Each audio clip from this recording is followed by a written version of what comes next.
Hello, we've got 2 weeks left to go before Valentine's Day, and I thought I would show you two very quick and easy cards to make.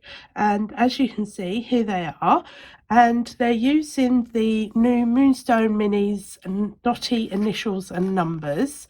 So that's the selection. These are really cheap and they come as singles, so that's really good. So you don't have to buy the whole alphabet, but you can pick and choose what numbers and letters that you want.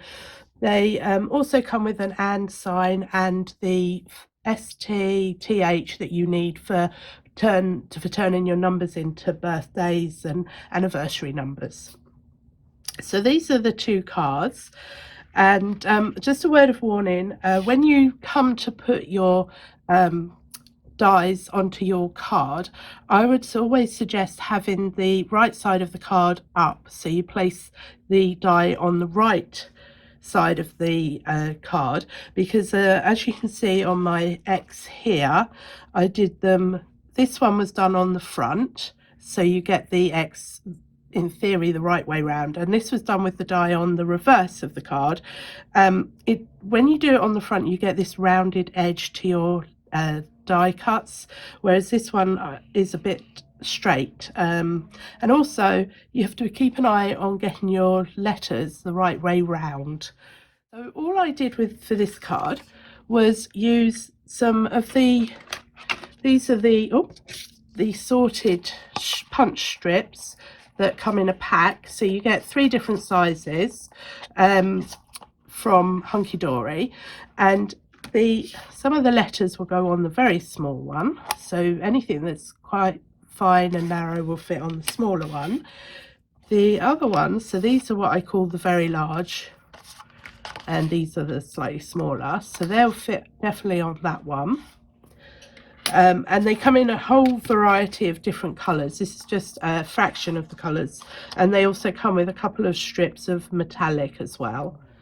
So they're the punch strips, which I think are brilliant for any small design that you want to do. So all I have done is cut out 2 of the X and 2 of the O's, and then just basically stuck them on the front of a card, and it's hugs and kisses. It says all you need for Valentine's Day. Very quick, very simple, and you can embellish it if you wanted to, but I couldn't really decide what to embellish it with.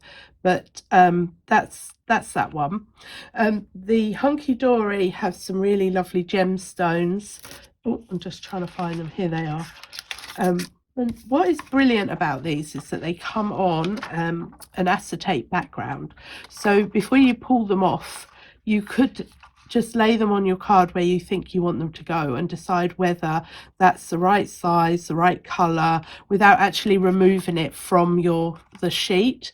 So it's going to save you a lot of if you've got the wrong size. So that's just a quick handy tip that I thought about whilst doing these cards. So that's the X and the O. The background of the card I've done with the Floating Hearts stencil by Creative Expressions, but any stencil will work depending on what kind of background you wanted. I wanted to stick it with the hearts. And the other thing that I have done is I have used the Pearl and Gold Fusion ink pads by Craft Artist. Now please don't do what I did and get the lids mixed up, because I was stenciling away with this one and I thought, well, that's not very gold, and realized that I'd switched the lids around. So that's one thing I would strongly advise not to do.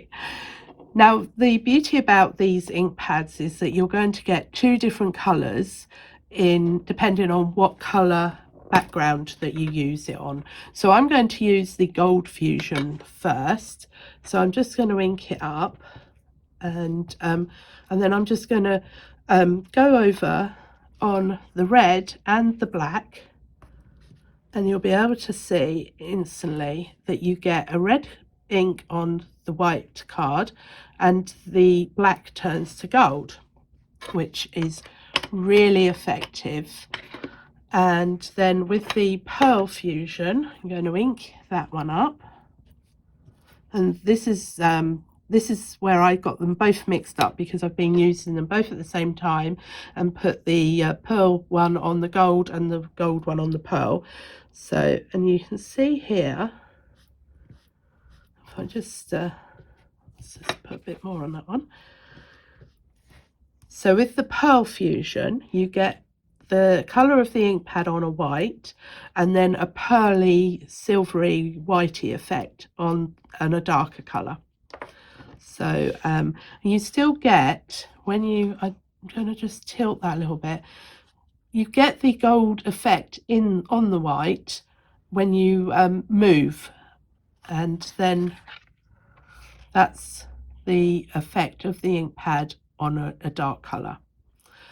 So I think these are gorgeous. What I have done is, if you just take your card and run it across the back like that, you get this golden red effect on the edge of your card, and I think that's stunning. It just really finishes off the edge of your card. So I should probably go back and do it with this one. But it's just a different way of using your ink pad and using it as a stencil. So then I've just cut out the I and the U and a couple of hearts, layered them up. Just bear in mind, if you're going to use foam pads, it's going to cost you more money in the post. And I'm not sure these letters and numbers actually work because they've got the dots in the middle. I did just cheat this time and use them with foam pads, and you can see the foam pad, although it's not too noticeable, whereas with the X and the O I used my silicone glue, so you can't see that through the middle, and you can apply it much more liberally and where you want it. So literally 10 minutes in the craft room, and I'd had a card finished, just in case you've got any last minute Valentines to send. And that's also going to give you an idea of some of the new products that have come out and how you can use them. Personally, I think these letters are going to be brilliant for so many different anniversaries, birthdays, that I think you're going to be using them for a very long time. And they're a nice size as well. Have fun creating. Thanks for watching.